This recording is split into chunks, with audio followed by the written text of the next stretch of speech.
Bueno, vamos a hacer hoy otro capitulillo de la historia de Argentina que está costando trabajo.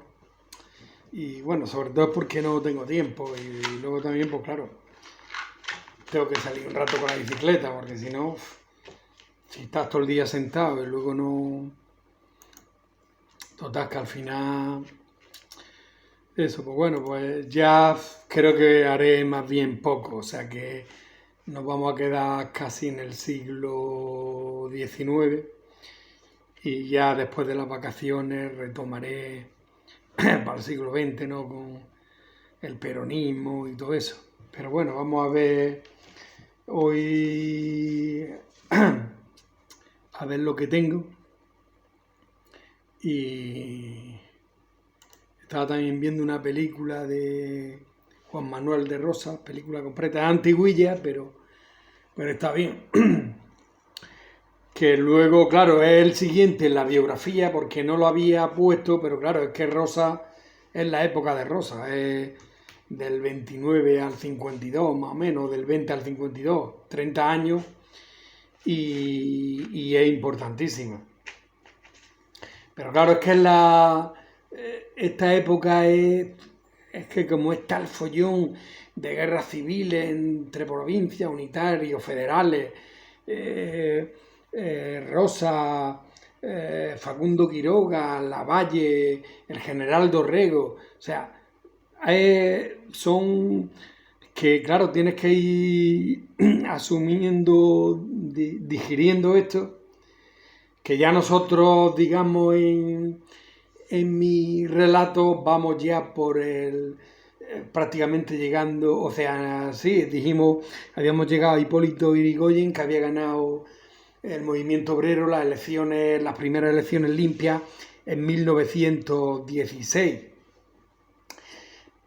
Pero claro, es que como llevo una serie de fuentes distintas, pues claro, todas voy hacia atrás. En fin, bueno, no hay prisa, sí, ya se llegará. Bueno, voy a ver si busco aquí algo de música y de fondo y, y empezamos. Y bueno, pues eso, la verdad que ahora, pues, no sé, el último fue, no sé si, no, el lunes creo que no hice al final, o sea que en esta semana no he hecho ninguno. Pero bueno, vamos a ver.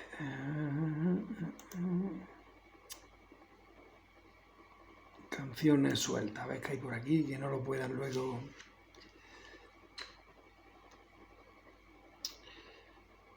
Pues, Michael Jackson mismo, hace mucho tiempo que no.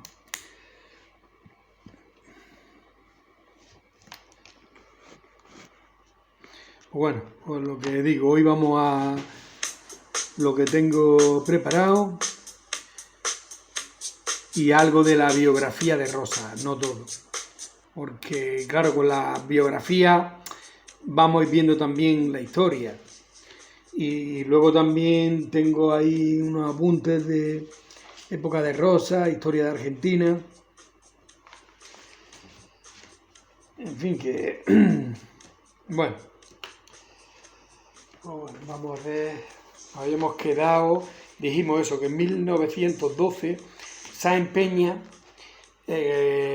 promulgó una ley de sufragio universal masculino, secreto y obligatorio, en el cual ya se respetaba a las minorías. La UCR, Unión Radical, abandona la vía revolucionaria y junto al socialismo se integraron en el mapa electoral la Unión Cívica Radical. Ya ni se acuerda uno del otro día. Bueno. Y por tanto hay una masificación de seguidores en cuanto a la UCR, a la Unión Cívica Radical, y que gana ya en 1916 las primeras elecciones limpias con Hipólito Yrigoyen. No sacó mayoría absoluta, porque es que, claro, en muchos sitios te lo resumen y dice gana, pero luego en otros sitios, creo que las elecciones, aquí no lo pongo, pero me parece que fueron, no sé si en primavera o por ahí, y hasta octubre no forma gobierno, porque tiene que andar pactando con otras fuerzas, en fin, o sea que no es tan fácil. La verdad, pero bueno, nos tomaremos el descanso merecido y seguiremos. Bueno, 25 de junio de 1912, bueno, aquí vuelvo atrás, 4 años atrás. Pero bueno, es lo que tiene esto. En Alcorta, Santa Fe, la sociedad italiana, hay una serie de protestas y una asamblea de 2.000 manifestantes. La huelga más importante es la Argentina agroexportadora. Salario justo, rebaja de arrendamiento, no al trabajo esclavo, trabajadores, no sé, pongo aquí, rurales, comerciantes y chacarreros, que ahora mismo no sé lo que es, lo aclararé en el próximo capítulo. Chacarreros, no a la explotación. El 5 de octubre de 1916 es asesinado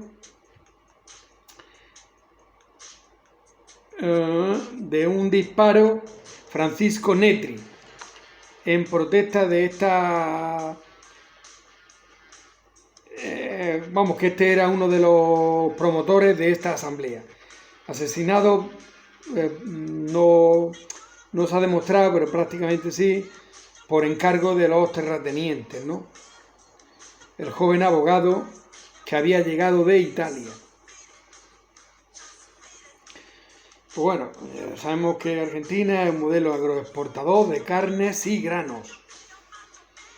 En 16 años ha pasado de 16.000 hectáreas de trigo a 1.600.000 hectáreas.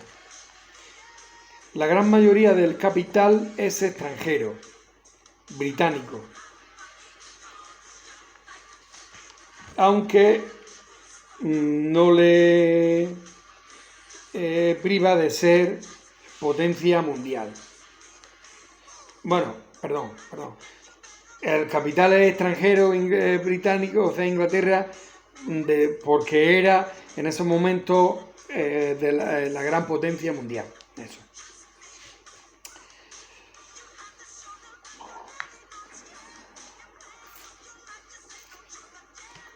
Para favorecer la exportación. Me cago en la madre que paría mi puñetera letra, tío. Esto lo tengo que cambiar, ¿eh? Puertos y líneas, o sea, puertos, claro, con la inversión británica, pues se hicieron puertos y líneas férreas que acercaban, o sea, que favorecían tanto la exportación como la importación de manufactura, y las líneas férreas que acercaban la población del interior al litoral para trabajar y todas esas cosas. En 1890, bueno, otra vez me he ido para atrás. La primera crisis, los colonos que pagaban su hipoteca de sus terrenos. Sí, bueno, esto fue un pedazo de crisis, que cayeron muchos bancos y que muchos colonos que estaban pagando su hipoteca, pues se fueron con ellos al traste.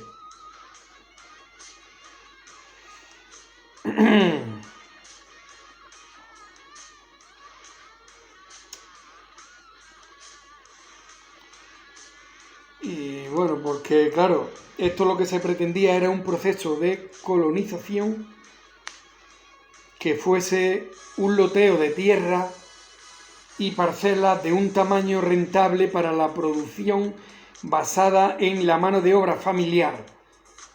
Los gobiernos de Santa Fe y Entre Ríos y la empresa colonizadoras privadas garantizaban el asentamiento de extranjeros y gracias a facilidades de crédito para pagar la tierra y capital para la adaptación y la adquisición, de instrumentos y para la labranza, claro. En aquella época no creo que hubiese todavía ya, o sea, no creo que hubiese maquinaria agrícola. Bueno, y vuelta para atrás, madre mía, tío. Pero bueno, esto le voy a dar yo un arreglo. En 1870 se inicia la exportación de trigo y maíz. En 1890 la crisis, la cierre de los bancos, un impacto de arrendatarios y braseros.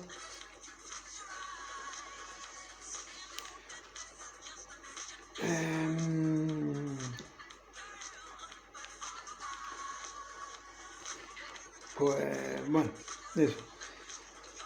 Hay un punto, una cosa es que se perfeccionan las razas ganaderas para que den más kilos de carne y claro también pues según los gustos del mercado, ¿no? Al principio al explotar las carnes se explotaban las carnes vivas, pero después al inicio del siglo XX la carne es congelada con la aparición de los frigoríficos y es decisivo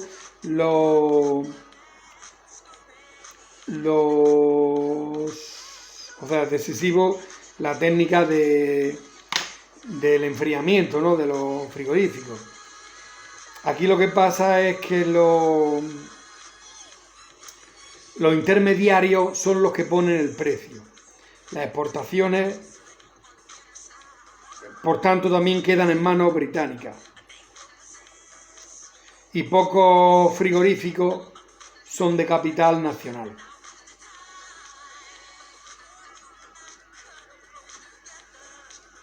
La red ferroviaria había 9.400 kilómetros en 1890 y en 1914 había 34.000, sobre 4 veces más. Bueno, llega la Primera Guerra Mundial, ¿no? En el 14, de 1914 al 18, donde se involucran 32 naciones, hasta Rusia. Argentina, aunque se abstiene, no sale ilesa, ya que las importaciones disminuyen. Claro, no puede importar, puesto que de los países que importaba, las cosas que necesitaba Argentina estaban en guerra. Muchas industrias, por tanto, entran en crisis, desaparecen, aumento de la desocupación, ¿no? O sea, del paro, y del trabajo precario. Y bueno, Hipólito Yrigoyen, 1916-1922, 1921 la primera ley de arrendamientos agrícolas. Su modelo agroexportador vive una época de bonanza, pero al mismo tiempo hay mucha explotación e injusticia.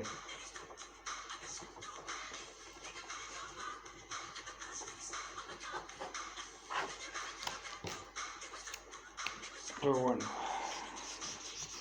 tampoco quiero avanzar mucho porque ya digo que es que quiero desmenuzarlo.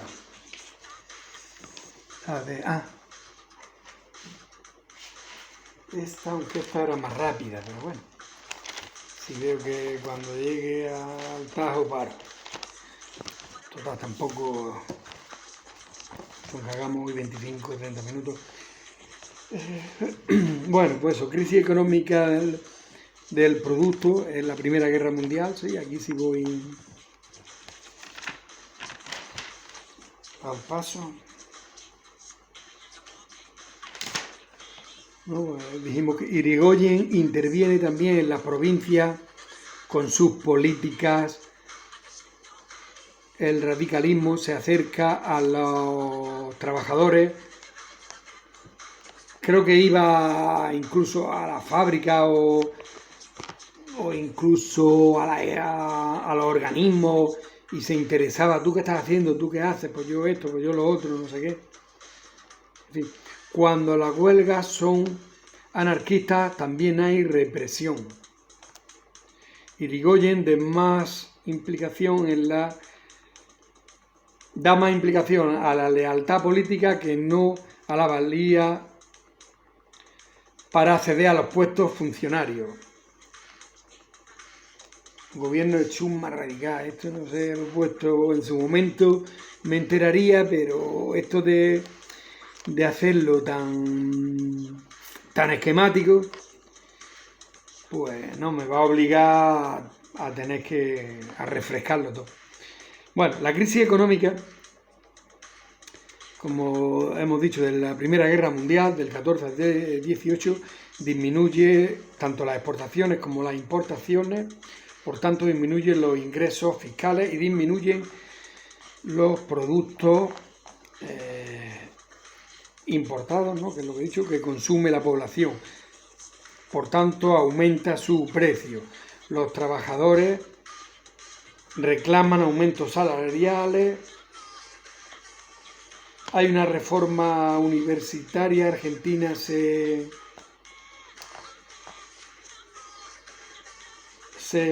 apoyada por Irigoyen, para contrarrestar a los conservadores. Se adhiere, parece que. Con el malestar del ejército comienzan a nacer logias, hostia. Fuertes tensiones internas y los revolucionarios y las revoluciones rusas y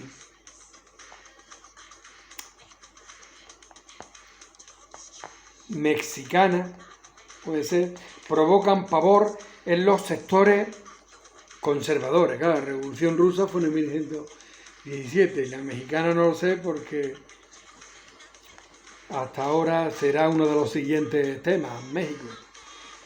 El virreinato de Nueva España, de los más importantes, ¿no? La Florida, o sea, el sur de Estados Unidos y México, tío. En fin, la Liga Patriótica se dedica a perseguir judíos y catalanes. ¿Esto qué polla es, tío? Judíos y catalanes. Esto tengo que aclarar. Acusándolos de anarquistas. Sí, lo mismo, hombre, yo tengo entendido que Durruti creo que estuvo en Argentina. Pero bueno, estamos hablando del 1917, sí. Sí, eso es casi pleno auge. O los inicios de Durruti. Si no duró ni 2 días. Yo creo que no echaría ni 8 horas enteras de trabajo.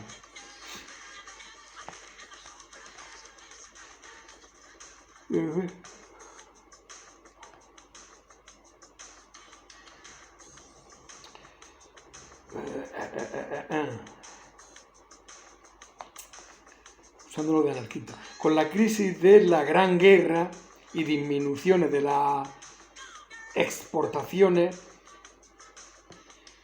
se genera desempleo. Vale, sí, esto ya lo he dicho. En enero del 19, la semana trágica, pues muy parecía a la de España. En España fue...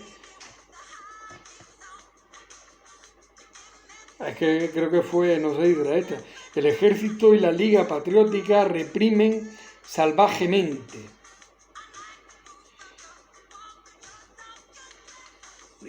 Que en España fue también en 1919. Con Maura. Hay que volver a refrescarlo de España, joder.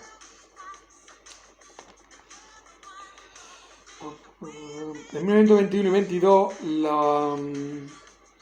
los trabajadores de la lana en la Patagonia van a la huelga. Su situación es penosa. 16 horas con salario mínimo. Y Irigoyen envía al ejército y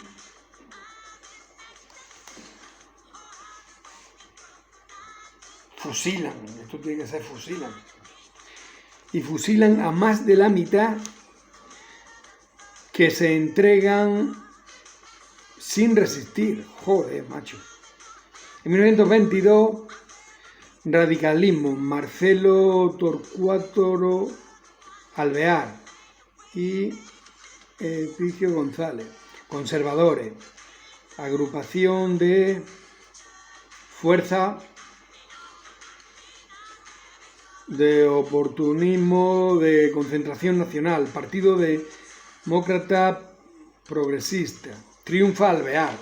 Me imagino que esto, claro, sería ya un desgaste de Hipólito Yrigoyen. Bueno.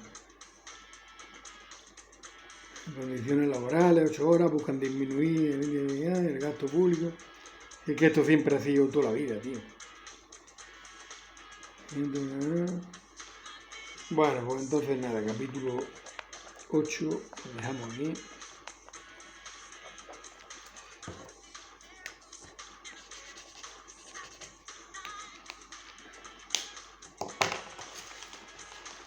Un minutaco.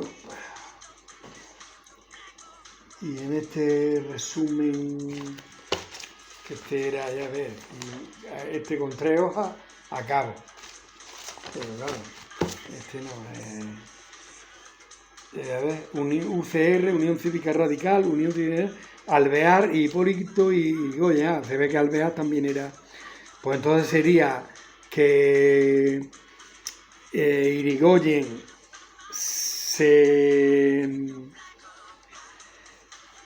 ¿cómo se llama eso, hombre? Se desgastó con tanta lucha huelguística y con tanta represión, y entonces de su propio partido pues se quedó Alvear. Luego llegó el crack del 29, ¿no? La crisis de la bolsa americana, que fue como un castillo de naipes a Europa. A España llegó en el 30-31 por ahí.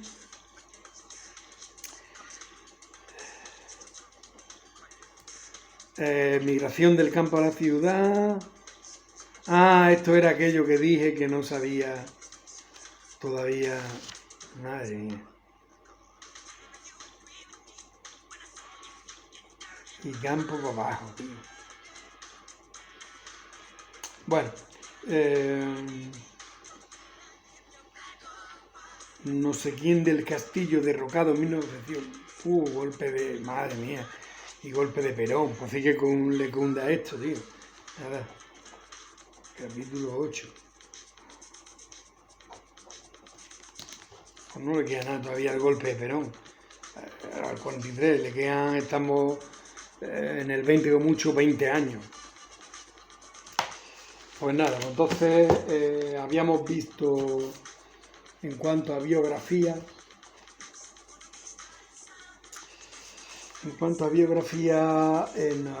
habíamos visto así de pasada Magallanes,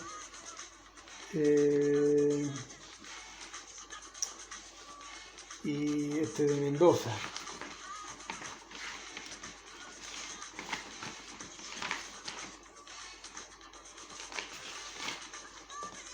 Pedro de Mendoza, que era de Guadix. Bueno, pues entonces ahora ya nos vamos a ir a la época de Rosas, Juan Manuel de Rosas. Porque yo tenía pensado Argentino Roca, pero antes vamos a ver a Juan Manuel de Rosas. La época de Juan Manuel de Rosas, José Domingo Ortiz de Rosas y López de Osorio. Nace en Buenos Aires en 1793. O sea que con la Revolución de Mayo le pilla con 17 años. Muere en Southampton, Inglaterra, en 1877. En el año 1829, tras derrotar a Juan Lavalle, fue gobernador de Buenos Aires, y de 1835 a 1852 principal caudillo de la Confederación Argentina. Este era un federal de Buenos Aires. Claro, era federal porque lo que quería es que prosperara su federación, Buenos Aires, que era la rica, que tenía el puerto y la aduana. El resto de las provincias, pues bueno, que se buscaran la vida. Su periodo es llamado época de Rosas. Era hijo de León Ortiz de Rosas, que este había nacido en Sevilla, o sea que digamos por tanto que Juan Manuel de Rosas era criollo.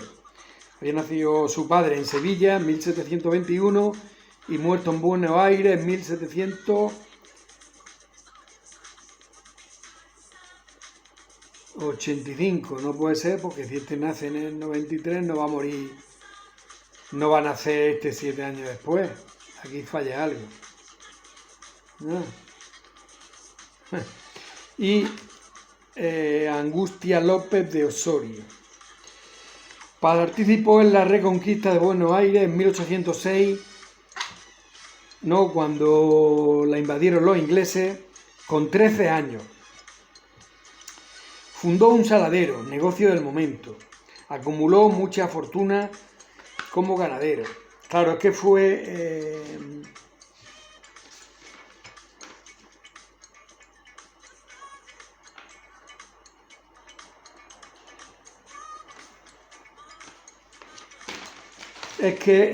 se puso a hacer...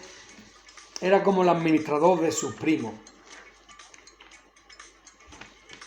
Fue administrador de los campos de sus primos, Nicolás y Tomás Manuel de Anchorena. Este último ocuparía cargos importantes dentro de su gobierno, ya que Rosa siempre le tuvo un especial respeto y admiración. En sociedad con Luis Dorrego, hermano del coronel Manuel Dorrego, y con Juan, fundó un saladero, que era el negocio del momento. La carne salada y los cueros eran casi la única exportación de la joven nación. Acumuló una gran fortuna como ganadero y exportador de carne vacuna, distante de los acontecimientos emergentes que condujeron al Virrey de la Plata a la emancipación del español en 1816.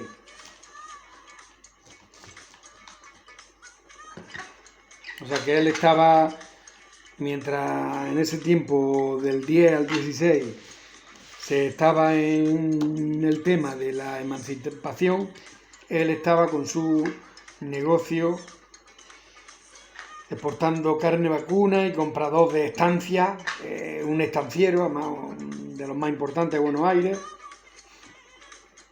Por tanto, hasta 1820 se dedicó a su vida privada y del 20 al 50 a la política. Empezó como gobernador de Buenos Aires, después dirigió 3 campañas del desierto, ¿no?, para los indígenas, que ya hemos hablado ya muchos de ellos, o sea que ya tema de indígenas ya lo vamos a ir obviando. Rosa aplaudió la independencia de Uruguay en 1828. Rosa era de los representantes de los propietarios rurales, socialmente conservadores, federalistas, proteccionistas y en contra de las medidas librecampistas preconizadas por el Partido Unitario. Claro, el Partido Unitario lo que quería era medidas librecampistas, o sea, lo que quería es quitar el monopolio de la aduana del puerto de Buenos Aires, que se pudiera navegar y comercializar por todos los ríos, por el río de la Plata, por el Paraná, y así todos los barcos entrar y poder tener acceso a las provincias del interior y comprar y vender. Una cosa totalmente lógica, ¿no? Digo yo.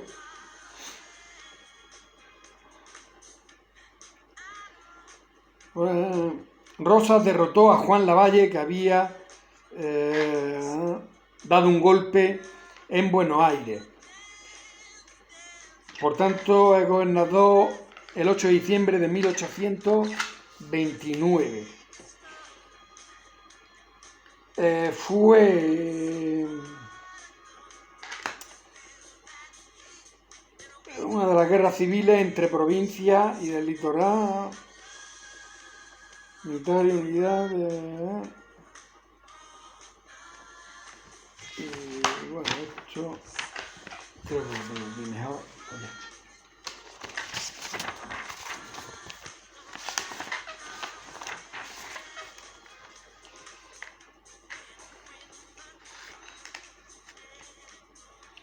La provincia de Buenos Aires, que contaba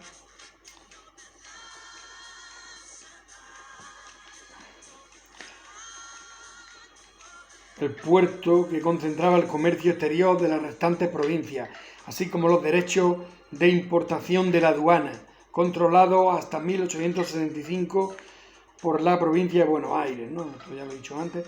En relación a estos recursos se desarrollaron gran parte de los conflictos de las guerras civiles de la Argentina del siglo XIX. En 1820 concluyó la etapa del directorio con la renuncia de... En 1820 es un año de anarquía. Fue en esa época que Rosas comenzó a involucrarse en la política. En 1820 era todos los caudillos enfrentados unos con otros, o sea, ya no había ni triunvirato, ni... eran las 14 provincias. Y era eso, una anarquía. Entonces, pues Rosas se mete en política y quiere rechazar la invasión del caudillo Estanislao López al frente de sus Colorados del Monte, que este había invadido Santa Fe.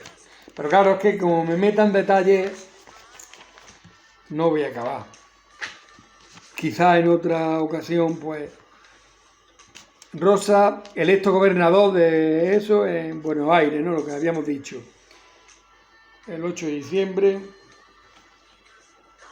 de 1829. Bueno, aprovechó la ley de Efiteusis, promovida por el ministro Bernardino Rivadavia, para aumentar sus campos. Bueno, esto sería antes. En lugar de ayudar a los pequeños hacendados, esta ley permitió o terminó dejando en propiedad de unos pocos grandes terratenientes, cerca de la mitad de la superficie de la provincia. Bueno, esto lo hemos dicho muchas veces, ¿no? De que al final la tierra se concentró en manos de unos pocos. Y entonces, pues, anterior a él, como estaba de ministro, y esto, Bernardino Rivadavia, que fue el primero, ¿os acordáis? Aquel que contrató a Federico Raus, el general prusiano, para que matara a indios y conquistando la Pampa y el Chaco. Y pues resulta que Rosas aprovechó una ley para agrandar su campo. Durante la Guerra del Brasil, el presidente Rivadavia lo nombró comandante de los ejércitos de campaña a fin de mantener pacificada la frontera con la población indígena de la región pampeana, cargo que volvió a ejercer después durante el gobierno presidencial del coronel Dorrego. Rosas aprobó con entusiasmo la Convención de Paz de 1828, que reconocía la independencia de Uruguay, ¿no? Se lo he dicho.